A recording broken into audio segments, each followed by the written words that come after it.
Assalamualaikum warahmatullahi wabarakatuh. Fernandio Lana Praiga dengan NIM 230931605637.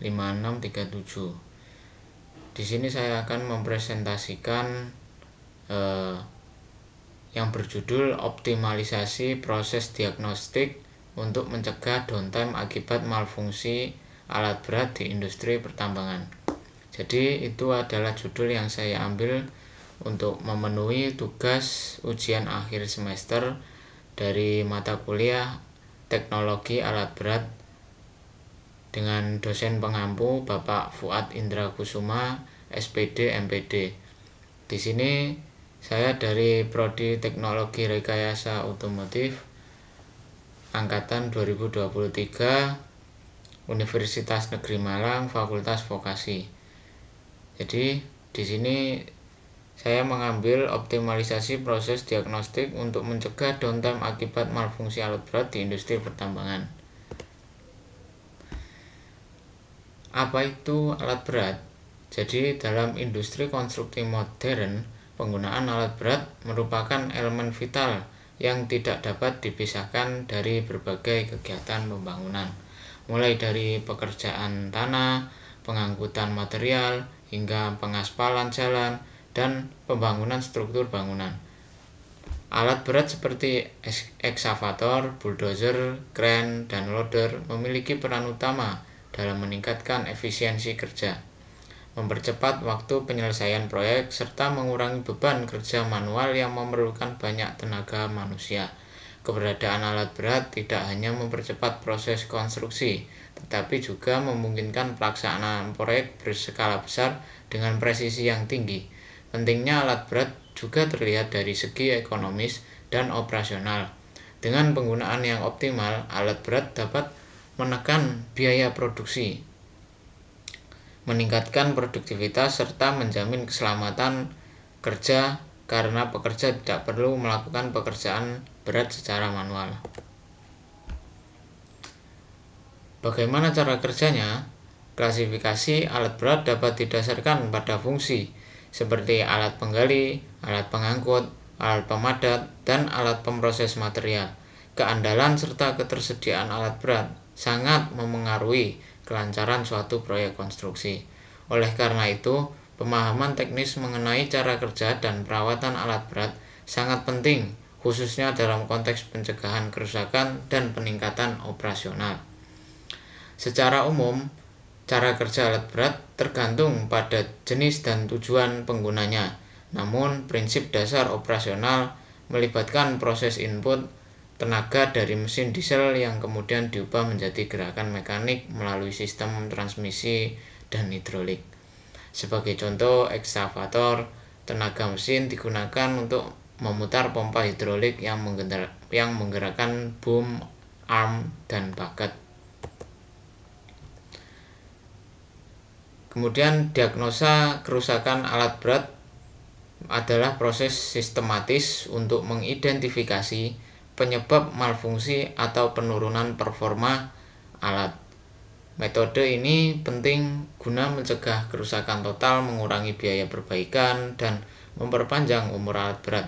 Beberapa metode diagnosa kerusakan yang umum digunakan dalam industri antara lain, yang pertama, setelah gejala awal diketahui, dilakukan pemeriksaan visual terhadap seluruh bagian ekskavator, khususnya pada sistem hidrolik, sambungan mekanik, dan kebocoran pada pipa atau silinder. Pemeriksaan manual juga mencakup pengecekan kekencangan baut, kondisi filter, dan level pelumasan mesin, serta fluida hidrolik. Pada tahap ini, intuisi teknisi berpengalaman sangat berperan. Kemudian yang kedua, menggunakan alat atau penggunaan diagnostic tools, alat bantu diagnostik. Jadi banyak produsen alat berat seperti Caterpillar, Komatsu, dan Volvo telah mengembangkan perangkat lunak diagnosa berbasis komputer atau electronic technician tools yang mampu membaca kode kerusakan dari ECU atau Electronic Control Unit. Perangkat ini sangat membantu dalam mendeteksi kesalahan sistem secara akurat dan cepat. menurut Wiratma tahun 2022. Selanjutnya menganalisis kasus. Jadi pada kasus kali ini sebuah unit hidrolik ekskavator mengalami gangguan operasional di lokasi proyek konstruksi. Operator melaporkan ada dua gejala utama. Yang pertama, mesin tidak menyala meskipun saklar starter telah diaktifkan beberapa kali. Yang kedua, terdengar suara aneh seperti dentingan logam dari ruang mesin saat upaya penyalaan dilakukan. Yang ketiga, mesin tidak mau menyala meskipun semua indikator menunjukkan bahwa bahan bakar cukup dari sistem kelistrikan dalam kondisi baik. Kemudian, apa penyebab dari kerusakan tersebut? Berdasarkan hasil pemeriksaan, ditemukan beberapa penyebab utama. Yang pertama, aki yang lemah. Usia aki yang sudah lebih dari 3 tahun dan tidak dilakukan perawatan menyebabkan ketidakmampuan menyuplai arus awal ke starter. Yang kedua, sumbatan pada sistem bahan bakar. Filter yang kotor menyebabkan bahan bakar tidak mengalir optimal, mengganggu pembakaran. Yang ketiga, sensor tekanan yang rusak. Sensor ini memberi input salah ke ECU sehingga sistem injeksi bahan bakar tidak aktif. Yang keempat, kerusakan mekanis internal. Connecting rod yang longgar menyebabkan gesekan dengan crankshaft menghasilkan suara logam dan potensi engine seizing atau mesin macet. Selanjutnya, langkah perbaikan dari kerusakan tersebut. Jadi ini adalah beberapa perbaikan yang akan dilakukan oleh teknisi. Yang pertama, penggantian aki. Jadi aki lama dilepas dan diganti dengan aki baru sesuai spesifikasi pabrikan. Lalu terminal dibersihkan dari korosi dan dikencangkan ulang. Yang kedua, penggantian filter dan sensor. Filter bahan bakar lama dilepas dan diganti dengan yang baru. Kemudian sensor tekanan bahan bakar dilepas dan diganti. Kemudian sistem bahan bakar dibersihkan menggunakan fuel system cleaner. Selanjutnya untuk overhaul mesin bagian bawah. Yang pertama, oli mesin dikuras dan bagian bawah mesin dibongkar. Yang kedua, connecting rod diganti. Yang ketiga, crankshaft diperiksa, dilakukan regrinding untuk menghilangkan bekas goresan. Yang keempat, seluruh komponen diuji ulang untuk keseimbangan dan presisi.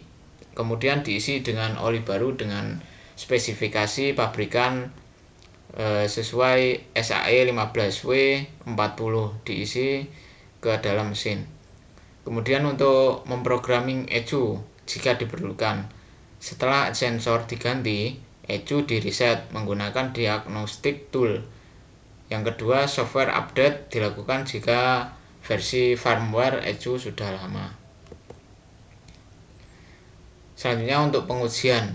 Jadi setelah proses perbaikan selesai, dilakukan beberapa tahapan pengujian. Yang pertama, uji starter. Mesin dihidupkan, starter berhasil berputar dengan lancar, dan mesin menyala tanpa kendala. Yang kedua, monitoring sensor dan panel ECU.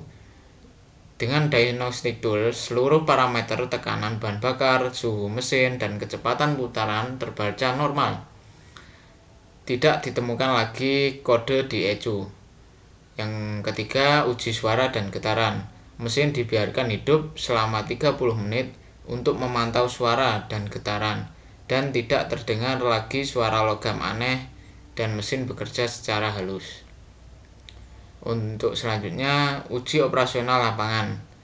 Yang pertama, ekskavator diuji dengan melakukan penggalian ringan. Yang kedua, seluruh fungsi hidrolik yang termasuk boom, arm, dan bucket berjalan dengan normal. Yang terakhir, mesin tetap stabil saat dibebani. Jadi, kesimpulan yang dapat ambil adalah masalah utama yang dialami ekskavator berasal dari kombinasi antara kegagalan sistem kelistrikan, gangguan pada sistem bahan bakar, serta kerusakan mekanik akibat kurangnya perawatan pelumasan.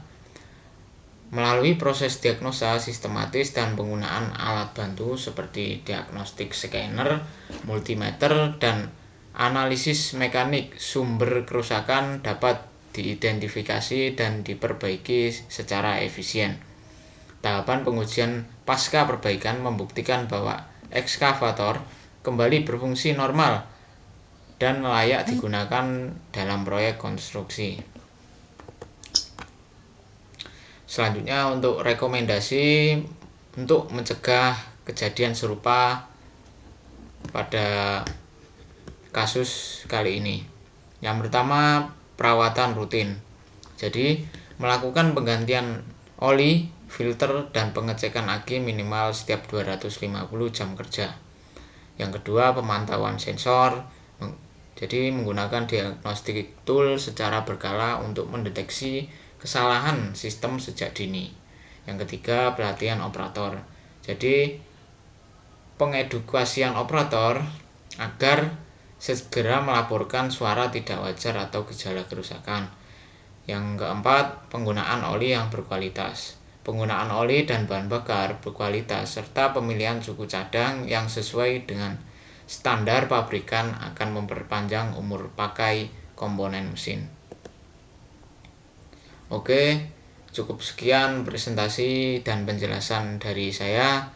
Kurang lebihnya saya mohon maaf, dan di sini saya sudah mengambil pertanyaan dari mas-mas yang tidak mau disebut namanya. Pada sesi Q&A atau tanya jawab kali ini, saya sudah mempunyai satu pertanyaan.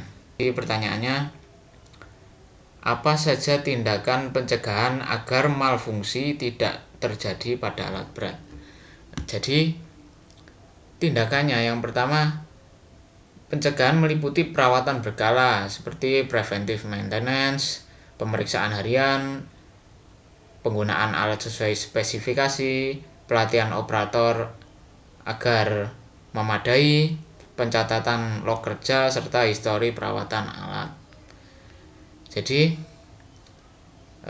kalibrasi atau kontrol pada alat berat ini agar mencegah kejadian atau malfungsi sangat penting untuk memastikan semua sensor dan aktuator bekerja secara akurat.